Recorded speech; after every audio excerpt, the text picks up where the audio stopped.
Ito na ang malunggay ni Manay Ana. O, diba? Nilalangaw tayo. Langaw ngayon.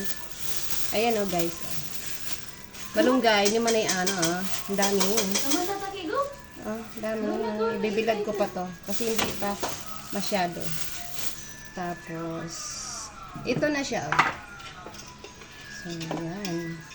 Gigiling-giling na natin. Igiling-giling. Igiling-giling. Igiling-giling na.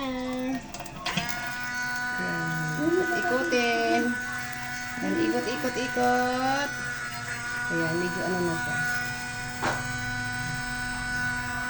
Yan. Tanggalin na natin sa ating lagayan. Yan, nag-umuusok, usok pa. Pawisak. Ilagay na natin sa salaan.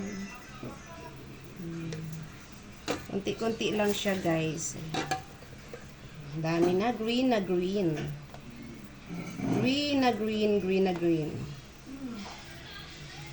Ulit-ulit lang yung paggawa. Yan, ulit-ulitin lang. May mga buo-buo pa. Tapos ito na yung ano niya, pinaka finished product. Diba? Sobrang pulbos. Yan. Pwede mo itutong, salang mo ulit sa kawali. At gawin mong kape. Yan o, kape o, kape. Green na green o. Para siyang barley. Yan o.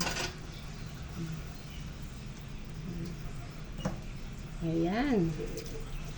Ayan na siya o, ganda o. Pinong-pino. Pero mas maganda dyan, mas pino pa. Ayan mga magtatag-ulan na. Magbilad na kayo ng malunggay, mga maraming malunggay dyan. Huwag nyo sayangin ang malunggay nyo. O, maraming pwedeng lagayan.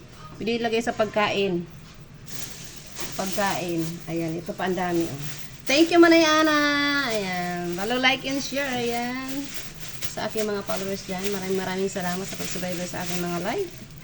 Ay, mga live tuloy. Ay, aking mga uploads. Ayan, maraming salamat. Bye-bye.